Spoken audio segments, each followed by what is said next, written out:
Assalamualaikum warahmatullahi wabarakatuh. Saya Andan Diahulan dari Farmasi 6A. Saya akan menjelaskan tentang penetapan kadar kafein dalam minuman berenergi yang beredar di pasaran dengan metode kromatografi cair kinerja tinggi atau KCKT. Ini ada pendahuluan, yaitu minuman berenergi memungkinkan para supir untuk selalu waspada saat berkendara karena minuman berenergi dapat memberi efek tidak mudah lelah dan ngantuk. Karena di dalam minuman berenergi terdapat komposisi kafein yang berperan sebagai zat aktif yang dapat menimbulkan efek tidak mudah ngantuk dan dapat menjaga stamina tubuh. Kafein sebagai zat stimulan tingkat sedang memang seringkali dituding sebagai penyebab kecanduan. Dalam rangka peningkatan derajat kesehatan masyarakat, maka pemerintah telah mengusahakan berbagai cara dan upaya sebagaimana dijelaskan dalam Undang-Undang Nomor 23 Tahun 1992, yaitu penyelenggaraan kesehatan sebagaimana dimaksudkan dalam pasal 10 yang dilakukan melalui beberapa kegiatan, di mana salah satu dari kegiatan itu adalah pengamanan makanan dan minuman. Selanjutnya, kafein sebagai zat stimulan tingkat sedang memang seringkali dituding sebagai penyebab kecanduan. Hal tersebut tidak sepenuhnya benar. Kafein hanya dapat menimbulkan kecanduan jika dikonsumsi dalam jumlah yang sangat banyak dan rutin. Namun kecanduan kafein berbeda dengan kecanduan obat psikotropik karena gejalanya akan hilang dalam 1-2 hari setelah konsumsi. Kadar maksimum kafein dan pada minuman berenergi berdasarkan peraturan menurut SNI nomor 016684/2002 yaitu 50 mg per saji. Ini ada metode penelitian, yaitu ada bahan dan alat. Minuman berenergi ada etanol, reagen pari, NH4OH pekat, asam klorida, minuman kalium klorat, natrium sulfat, kloroform, aquabidas, metanol, kafein, pembanding kimia. Alat ada HPLC Shimadzu UV Vis Detector, kolom VPODS C18 dengan panjang kolom 50 x 4,6, volume injektor 20 ml, timbangan analitik, labu ukur, pipet ukur, eye measure, piala gelas piala, corong, pipet tetes, cawan penguap, batang pengaduk, corong pisah. Selanjutnya ada prosedur penelitian. Yang pertama, prosedur pengambilan sampel yang diambil adalah minuman berenergi dari merek KR, PM, LV, dan M yang beredar di pasaran Kota Padang. Dari masing-masing produk diambil 4 sampel dengan nomor batch, tanggal kadaluarsa, dan waktu produksi yang sama sehingga sampel dianggap homogen. Yang kedua, ada ekstrak kafein dalam sampel minuman berenergi. Ambil sebanyak 50 ml, lalu masukkan ke corong pisah dan difraksinasi dengan 4,25 ml kloroform selama 15 menit. Lalu kloroform akan memisahkan kafein dari minuman, akan terbentuk 2 lapisan air dan kloroform. Kemudian lapisan kloroform dipisahkan, gabungkan hasil fraksinasi dari masing-masing kloroform. Lalu tambahkan Na2SO4 anhidrat yang berfungsi sebagai pengikat air pada kloroform, kemudian disaring. Lalu kloroform hasil saringan diuapkan menggunakan rotary evaporator, maka akan terbentuk ekstrak kental.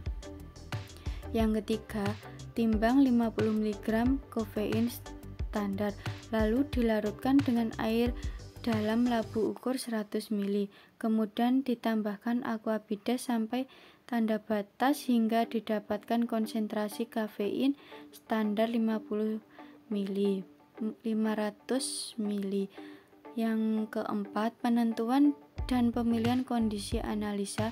Yang pertama ada panjang gelombang serapan maksimum, yang kedua fase gerak, yang ketiga kecepatan alir.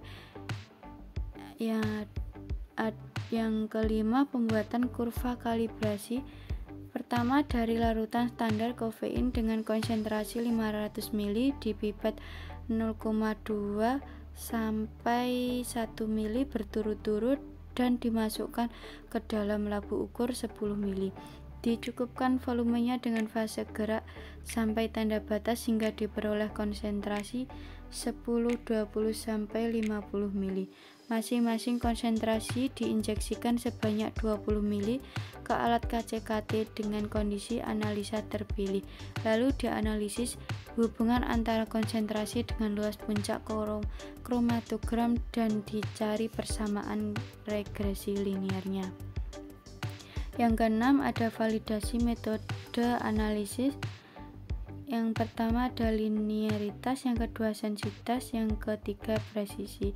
Yang ketujuh ada penetapan kadar kafein. Yang pertama, ekstrak sampel diteteskan dengan metanol sampai 10 ml di pipet 3 ml, masukkan dalam labu 10 ml, dicukupkan dengan metanol. Yang kedua, sampai terbentuk larutan ekstrak, kemudian di pipet 2 ml diencerkan dengan metanol dalam 10 ml, lalu hasil yang diperoleh diinjeksikan 20 ml ke alat KCKT.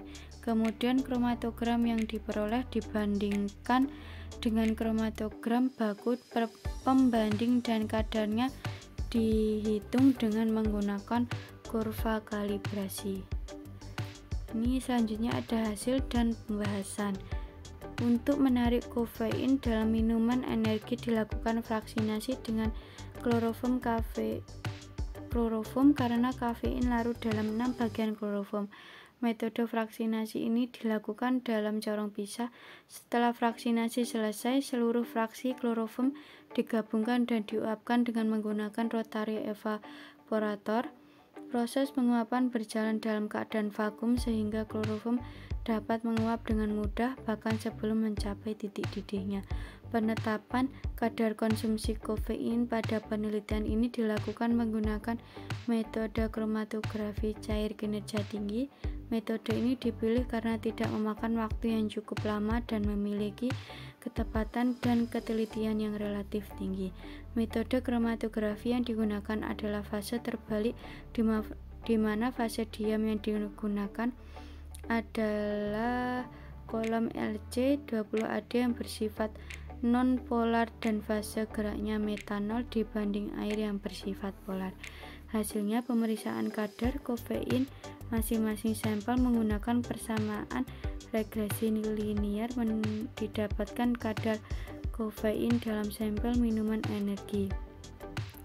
Sampel KR itu ada 27,73 mg, sampel M 34,14 mg, sampel LV 69,78 mg, sampel PM 28,41 mg.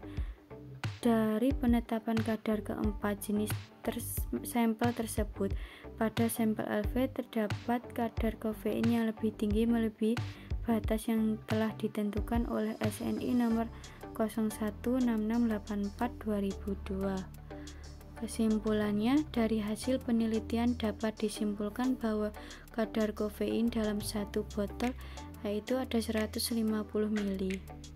Sampel KR ada 27,73 mg, M 34,14 mg, PM 28,41 mg. Pada hasil tersebut, sampel LV yang melebihi batas yang telah ditentukan oleh SNI nomor 016684/2002 yaitu kurang dari 50 mg per saji. Terima kasih, semoga bermanfaat. Assalamualaikum warahmatullahi wabarakatuh.